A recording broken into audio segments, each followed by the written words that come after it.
I will tell you something about our studies, studies we did in healthy volunteers.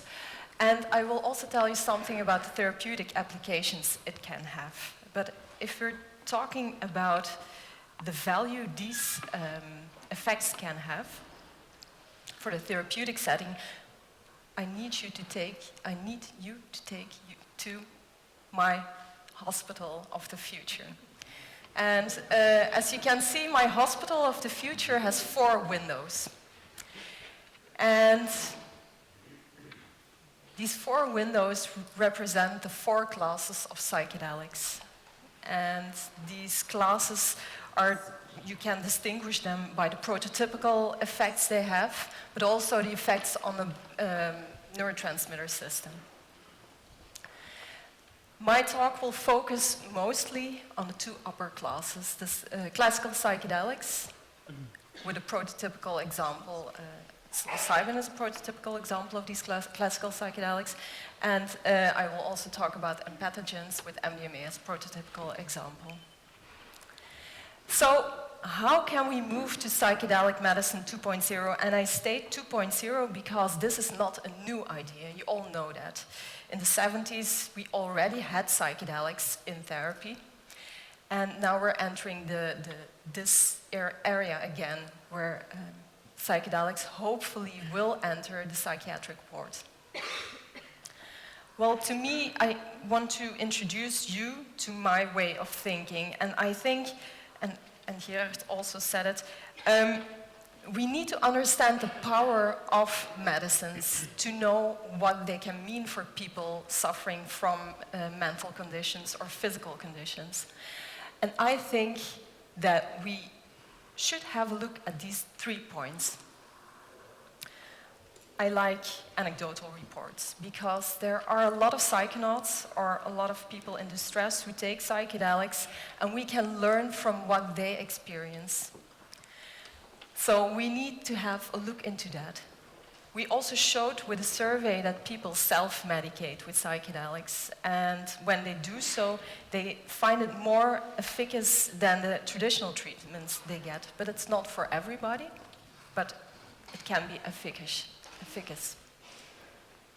I also think that we need to have a look at history books, but I will turn to that later on in my talk. And also listen to traditional healers, because they have a lot of knowledge. They have treated people for thousands of years. Yeah, we cannot talk to them anymore. But I mean, we have to talk to or listen to traditional healers now and learn from their experiences. We need to study the effects in healthy volunteers. And why in healthy volunteers? Because they have a normal standard brain. And then we can use this knowledge to, this is what I mean. We have all these psychedelics. When we study these effects in healthy volunteers, we see what it causes. And then we can link this to these 2 Bibles. The first one, I do not know whether you know, it is the DSM-5. It includes all the psychiatric disorders, and the lower one, it also includes physical disorders, also psychiatric disorders. So if we look at what effects these substances have, and we look at the symptoms in these 2 Bibles, we can match them. And then I'm talking about not treating a condition, but treating symptoms with psychedelics. And is this needed, psychedelic medicine 2.0? Also, Gerard said it, there is a high unmet need. Some people do not remit when they're put on antidepressants. For some it helps, for some not. So, and I really think we should listen to psychiatrists telling about their experiences when they give a drug to patients. So not close our eyes when a patient is not responding, but listen what happens. And also listen to patients when they're put on antidepressants or antipsychotics. Listen to their side effects and then see what could be a better match for them. I said we need to study these medicines or these psychedelics, and there are a range of things you can do. You can use animal studies, but You also understand that you cannot study an altered state of mind in an animal. I don't think you can do that. But you can use it to study what effects it has on the neurotransmitter system. My talk will focus on, let me see, what is the pointer? On these types, but also something that is in between that is not stated here, naturalistic studies. And when I'm talking about naturalistic studies, it's something we do also at Maastricht University. I mean that we go to retreats all over Europe where people receive psychedelics voluntarily. And we test these people at baseline to see how they function.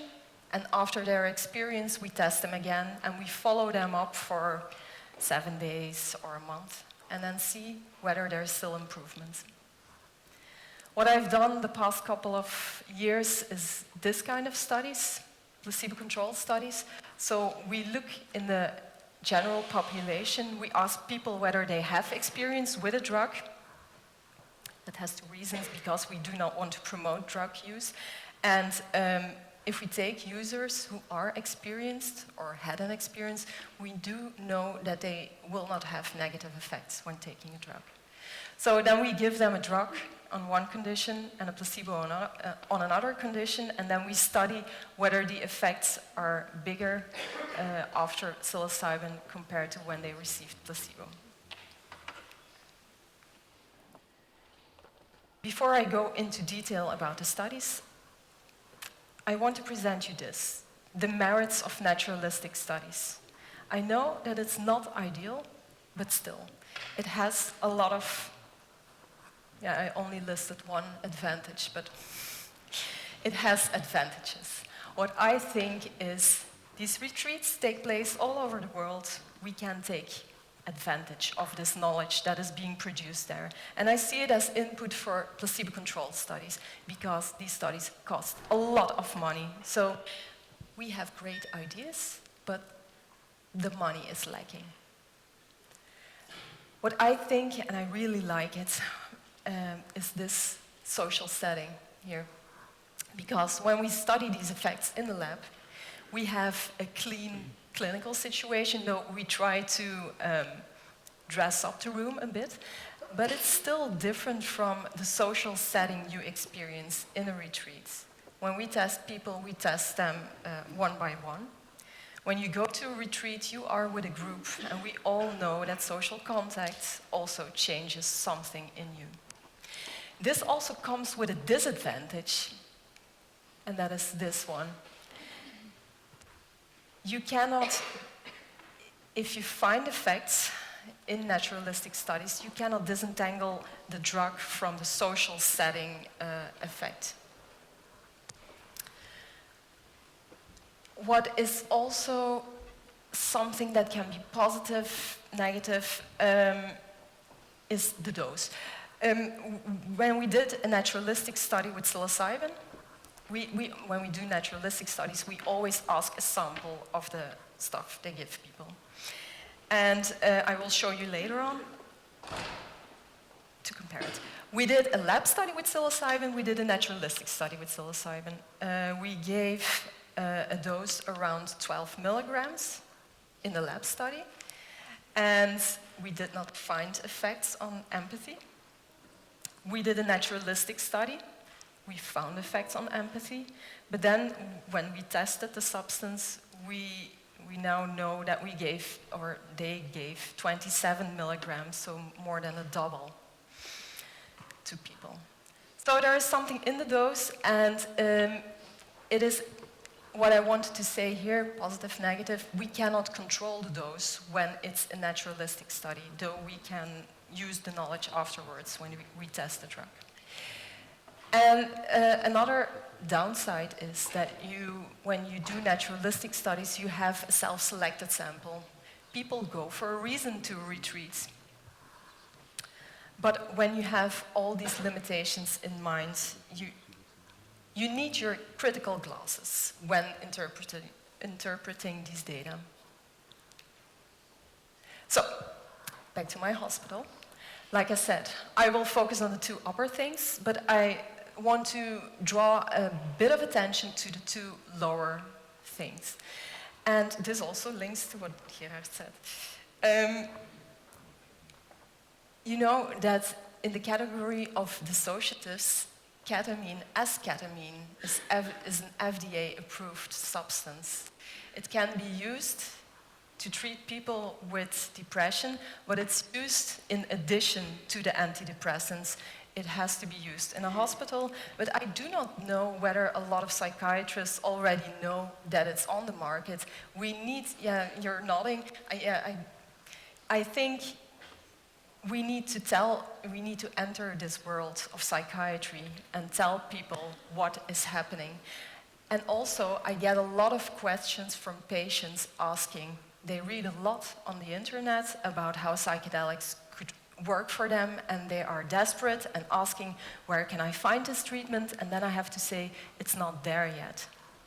So we really need to educate people that in the future it can be possible, but not now. Cannabis is another example in the class of unique substances that is on the market, and it's not a cure for diseases, but it's to help out with some symptoms like what you see in Gilles de la Tourette. Anyway, let's move to my first example. I want to talk about MDMA and PTSD, post-traumatic stress disorder. Why? Because MAPS, the Multidisciplinary Association of Psychedelic Studies, does research into that, and they want to go for FDA approval for this medicine. And when it's approved, it can be used off-label for other conditions when there is evidence that it works. So, like I told you in the beginning, we should have a look at your psychiatric diagnosis and the symptoms. So these are the symptoms here of PTSD. We also should listen to patients and look at what are the downsides now. And this, I thought this was a very interesting publication, and it tells about what is wrong right now. So people with PTSD, they experience a negative attitude from others towards themselves. And this reduces that they will seek help. Another thing is, and that is linked to these symptoms, they avoid talking about their trauma. It's very difficult to talk about their trauma, and this also reduces the help seeking. Apparently, MDMA-assisted psychotherapy helps in PTSD, with the critical remark that it is still preliminary data, so we should be cautious. It has been shown, but we still need more data to be sure about it. My big question is, how does it work?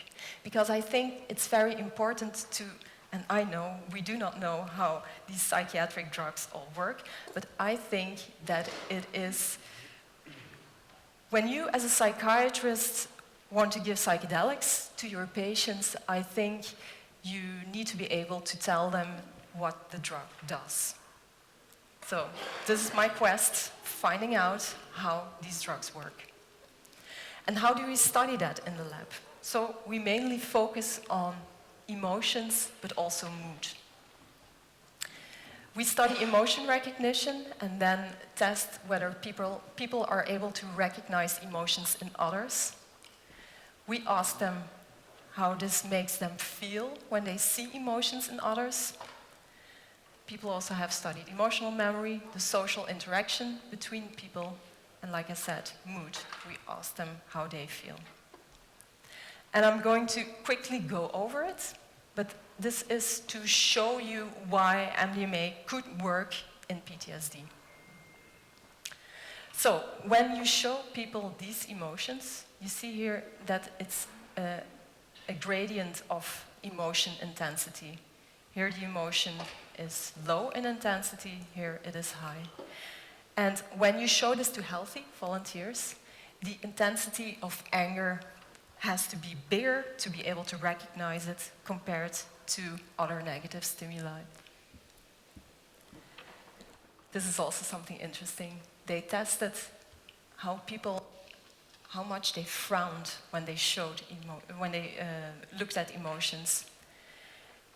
And there were less frowns when they looked at happy emotions. So this is a positive response to emotions after they took MDMA. So the positive thing is, this is actually what I want to convey.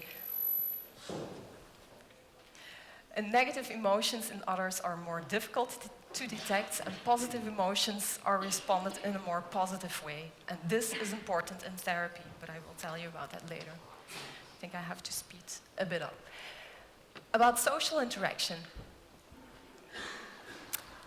When people were asked to talk, it was found that when they had ingested MDMA, they used more positive emotion words.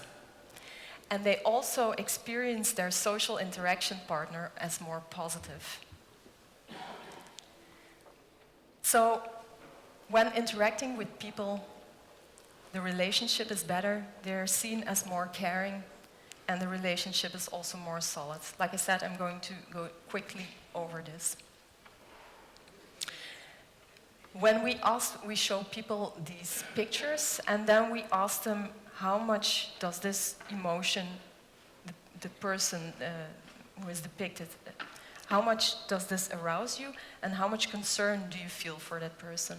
And we showed that after MDMA, people were more concerned for the other, and they also felt more aroused. And this is also something I always tell people. It's such a cool finding of myself. No, I like it because we mostly focus on, when we study empathy, on the visual aspect, so showing people the emotions, but there is a lot more when you interact with people, and there is also, sound also has got to do something with it. And when I presented my participants with positive and negative sounds, I saw that when they took MDMA, they were less aroused by the negative sounds. And I always say, well, that might be, if you think about therapy, that might be good, because if somebody with PTSD has to talk about their negative experiences, it does not arouse them that much. This is also something interesting when positive memories were rated as more positive and negative memories as less negative.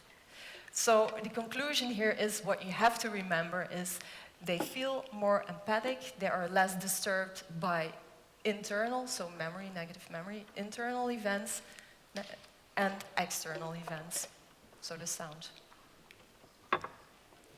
In general, and this is also something, when I talk about psychedelics, people say, wow, you're so positive about these substances, but they also can create negative effects. They can create increased anxiety and confusion. But here, the preparation will be critical. If you tell people beforehand that they might feel anxious or confused, they will be able to, they are prepared. So the main message here is that MDMA amplifies your general mood state that can be either positive or negative. So to wrap this part up, and then I will move to psilocybin. Here you see the symptoms again of PTSD patients, and here you see the barriers in treatment. I think that with MDMA, we do something here. People open up more. They are less emotionally numbed. We showed that with increased emotional empathy. They're less hyper-aroused. And they, like I said, they see their interaction partner as more caring, so they do not experience the potential negative attitude. And this is why I think PTSD, there are other reasons, but this is why I think that PTSD, this is one of the reasons MDMA works in PTSD. MDMA-assisted psychotherapy, because that, and I have to rectify it, it's not just giving a pill to a patient and he or she is cured, it's about a whole package. You give MDMA and you also give psychological support and therapy.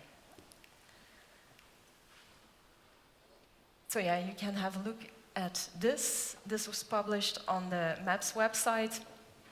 This is a detailed overview about what effects MDMA has on the biology. So moving, I think, yeah, still have some minutes. Okay, I have to speed up. So moving back to my hospital of the future, with psilocybin in the upper left window. So there is a lot of research on psilocybin and depression, and perhaps you know it, perhaps you don't. Compass Pathways has invested a lot of money to investigate the effects of psilocybin in the treatment of depression. So where you had MAPS and MDMA and PTSD, you have Compass and psilocybin and depression.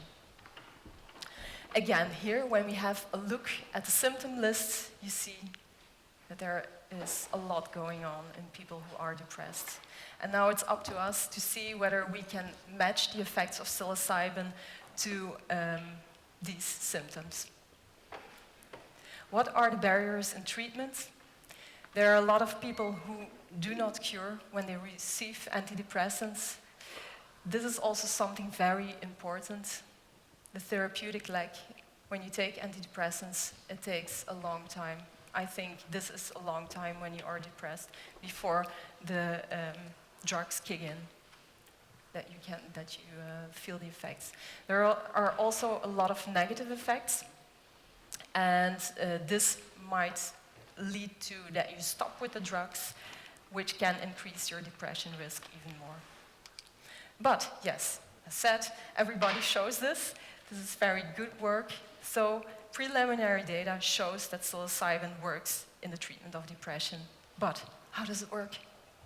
Well, I really think it's so cool to look into the history. You did it too. And this is an article from 1957, I think. And when you look into what they say, they're talking about psychedelics in the treatment of diseases. You see, I just picked out two. They say, well, it works because it decreases self-defenses and it decreases repressed thoughts and feelings. And people will have a better effective relationship with their therapist. So they knew it all back then. And now we're just reiterating.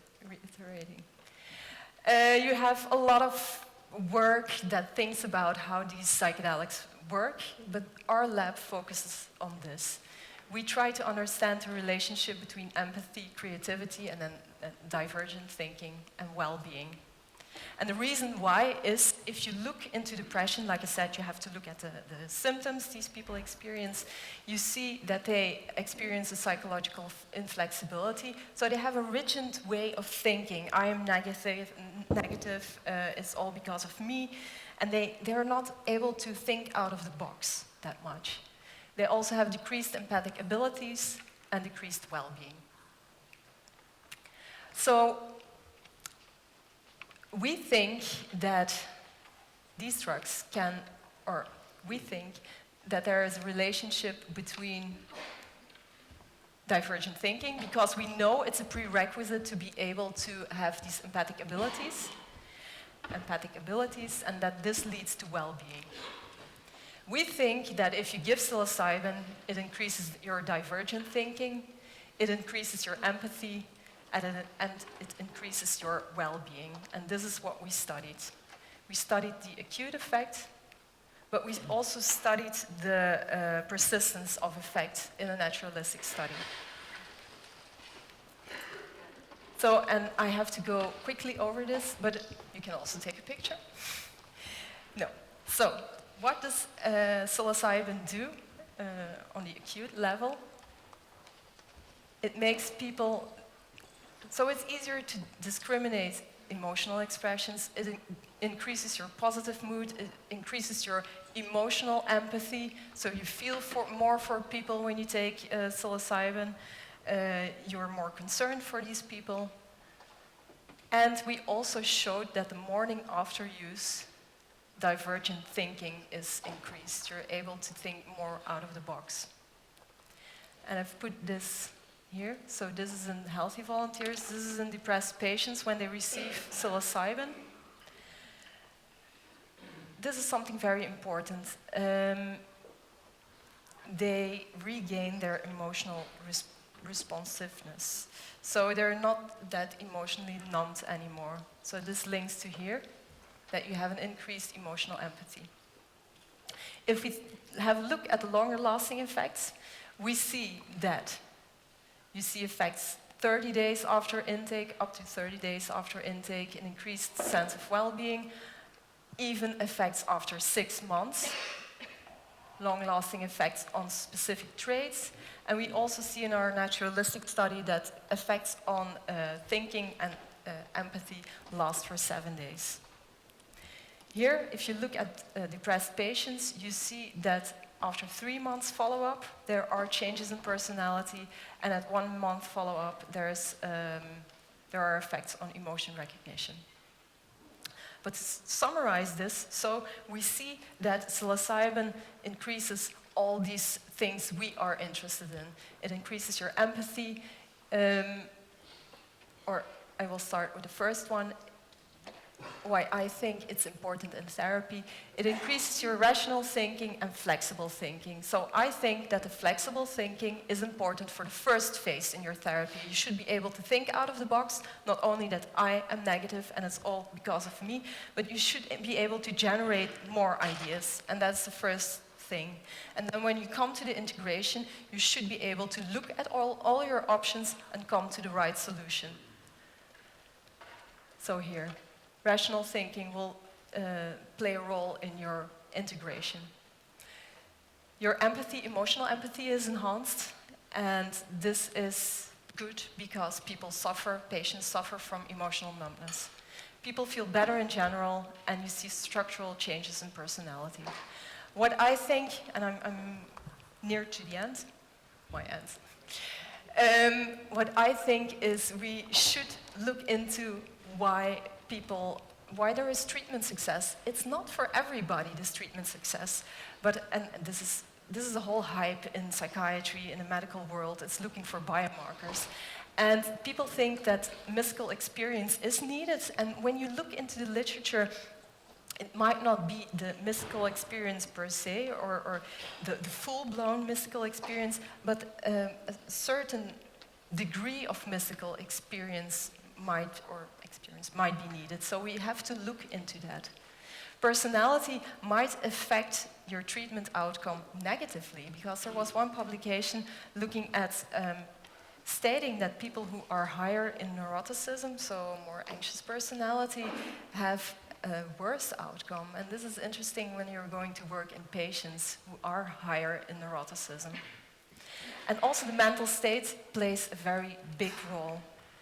If you're able to surrender, it's more positive. If you are more preoccupied, it's negative. That's why your preparation is very important. We should have a look at what the critical dose is, what the duration is, because there are now wonderful findings about a single dose, 2 doses, but we do not know how long it lasts. What are you going to tell your patient? Well, if you take this, you will be good for 3-6 months. So we really need to know how long it works. And we should be able to understand the mechanism of action. This is something we're also working on. There is a whole hype about microdosing. Does it work? So perhaps it will be in the future that we will give lower doses as prescription pills, for example, for ADHD, without psychological support, but then the higher doses might be more suited for conditions where you need, for depression, where you also need psychological support. So this is what we still need to find out. Where are we now? I can be short in this. So, clinical research, a lot of phases. First you start, this is the whole series. But when you end up in humans, you first do your phase 1 in healthy volunteers, a small group, look at whether it's safe. We passed that stage. Now we're here with psilocybin in phase 2, looking at small groups of patients, looking whether it's efficacious. And for MDMA, we are here now we're looking into bigger groups of patients and compare it to placebo or another treatment. So this is something very important. Somebody asked, what should we do now? If you communicate about psychedelics, you should tell people, because patients have a lot of hope, and I understand because of the high unmet need. You should say that this whole process takes up to 10 years, and then it's still not certain whether it will be a medicine. This is very important. It are still preliminary results. Keep that in mind. Very interesting publication. Because it has been done in small groups, so we still need to look into bigger groups. It's not one size fits all. It is not a wonder drug, and we also should communicate that to people. It can work for somebody, but it can also not work for another person. And here's something very interesting. We should acknowledge that there can be side effects, adverse side effects, and talk about that too, so we can learn about that. If a patient says, I got a headache from psilocybin, look into why this patient got this. And then you can learn from it. Some people think if we make it legal, everything will be okay. This is not the case. If you put a label on something like alcohol, it's legal, this does not mean that it's very safe. It is not a world cure, and it shows potential, but it will take time. My opinion, and this is the last one, is that my hospital of the future should be integrated into all the treatments that exist already. And I want to thank you for your attention, and I hope you will enjoy the conference.